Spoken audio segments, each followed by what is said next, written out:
السلام علیکم ورحمۃ اللہ تعالی وبرکاتہ۔ پیارے ناظرین، نماز میں کون سی ایسی غلطیاں ہوتی ہیں جن غلطیوں کو پور کرنے کے لیے سجدہ سہو کیا جاتا ہے؟ سجدہ سہو کیا ہے؟ سجدہ سہو کا طریقہ کیا ہے؟ آج کی اس ویڈیو میں میں آپ کو بتانے والا ہوں۔ یاد رکھ لیجئے، نماز میں واجبات نماز اگر کوئی انسان بھول کر چھوڑ دیتا ہے تو اب اس پر سجدہ سہو واجب ہے۔ اگر واجبات نماز بھول کر چھوٹ جائے تو اس بھول کو، اس کمی کو دور کرنے کے لیے، اس غلطی کو دور کرنے کے لیے اخیر میں سجدہ سہو کیا جاتا ہے، اور اخیر میں سجدہ سہو سے نماز مکمل کرے تو پھر اس کی نماز ہو جاتی ہے۔ یعنی آج کی اس ویڈیو میں سجدہ سہو کے تعلق سے مکمل جانکاری آپ کو دینے والا ہوں۔ سجدہ سہو کا طریقہ کیا ہے؟ اخیر میں جب نماز کو آپ کمپلیٹ کرنے والے ہیں، لاسٹ میں جب آپ بیٹھے ہیں، قاعدہ اخیرہ جسے کہا جاتا ہے، آپ اس وقت التحیات پڑھتے ہیں، درود ابراہیمی پڑھتے ہیں، دعائے معصورہ پڑھتے ہیں، اس کے بعد پھر آپ دونوں طرف سلام پھیرتے ہیں۔ تو یاد رکھیے، التحیات آپ پورا پڑھ لیں، اس کے بعد آپ داہنہ طرف ایک مرتبہ سلام پھیریں، السلام علیکم ورحمۃ اللہ کہہ کے پھر آپ دو سجدہ کریں، جس طرح آپ نماز میں سجدہ کرتے ہیں۔ دو سجدہ کرنے کے بعد پھر سے التحیات پڑھیں، پھر سے التحیات پڑھنے کے بعد درود ابراہیمی پڑھیں، دعائے معصورہ پڑھیں، اور آپ دونوں طرف سلام پھیر لیں، تو یہ آپ کی نماز ہو جائے گی۔ یہ ہے سجدہ سہو کا آسان طریقہ۔ تو کن چیزوں سے سجدہ سہو کرنا ضروری ہو جاتا ہے، اور کون سی ایسی باتیں ہیں جن کو اگر ان نماز میں بھول کر ہم چھوڑ دیتے ہیں یا چھوٹ جاتی ہے وہ چیزیں، تو ہم پر سجدہ سہو ضروری ہے۔ آج کی اس ویڈیو میں مکمل جانکاری آپ کو دینے والا ہوں۔ یاد رکھ لیجئے، کچھ چیزیں نماز میں فرض ہیں، کچھ چیزیں نماز میں شرط ہے، کچھ چیزیں نماز میں واجب ہیں۔ تو واجبات نماز اگر بھول سے چھوٹ جائے تو اس کے بعد، بھول سے اگر چھوڑ دیا آپ نے، بھول سے چھوٹ جائے، وہ چیزیں چھوٹ گئی، تو سجدہ سہو آخر میں کرنے سے پھر نماز ہو جاتی ہے۔ تو واجبات نماز کا جاننا ضروری ہے۔ وہ چیزوں کو اگر آپ نہیں جان پائیں گے تو کیسے آپ سمجھیں گے یہ چیزیں واجب ہے؟ اگر یہ بھول سے چھوٹ جائے تو لاسٹ میں سجدہ سہو کریں گے تو نماز ہو جائے گی۔ تو واجبات نماز جاننا ضروری ہے۔ واجبات نماز کیا ہے؟ اب میں واجبات نماز کو بیان کرنے لگا ہوں، بغور سماعت کریں۔ نمبر 1، تحریمہ میں لفظ اللہ اکبر کہنا۔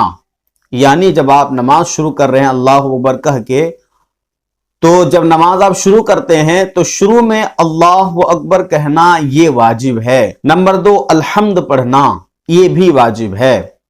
نمبر 3، الحمد کے بعد کوئی سورہ ملانا، یہ بھی واجب ہے۔ نمبر 4، فرض کی پہلی 2 رکعتوں میں قرات کرنا، یعنی ظہر، عصر اور عشاء، یہ 4 رکعت والی نماز ہے۔ تو ان 4 رکعت والی نمازوں میں پہلی 2 رکعتوں میں، ظہر کی 2 رکعت، عصر کی پہلی 2 رکعت، عشاء کی پہلی 2 رکعت میں قرات کرنا، یعنی پڑھنا الحمدللہ، یا الحمدللہ کے بعد سورہ، تو یہ پڑھنا واجب ہے۔ نمبر 5، الحمد کو سورہ سے پہلے پڑھنا، یہ بھی واجب ہے۔ نمبر 6، رکوع سے سیدھا کھڑا ہونا، یہ بھی واجب ہے۔ نمبر 7، دونوں سجدوں کے درمیان بیٹھنا۔ سجدے 2 ہوتے ہیں ایک رکعت میں، ایک سجدہ کیا، پھر آپ نے بیٹھا، پھر دوسری سجدہ کیا آپ نے، دوسرا سجدہ کیا، تو 2 سجدوں کے درمیان بیٹھنا یہ بھی واجب ہے۔ نمبر 8، پہلا قعدہ کرنا۔ 4 رکعت والی نماز ہے، جیسے ظہر کی ہے، عصر کی ہے، عشاء کی ہے، تو ان 4 رکعت والی نماز میں 2 رکعت میں بیٹھ کر التحیات پڑھتے ہیں، پھر اٹھتے ہیں، تیسری رکعت، چوتھی رکعت پڑھتے ہیں، تو 2 رکعت میں بیٹھنا جسے قعدہ اولا کہا جاتا ہے، تو یہ بیٹھنا بھی واجب ہے۔ نمبر 9، پہلے قعدہ میں التحیات کے بعد کچھ نہ پڑھنا۔ 4 رکعت والی نماز ہے، 2 رکعت میں آپ نے قعدہ کیا، قعدہ اولا جسے کہا جاتا ہے، اس میں التحیات پڑھ لیا،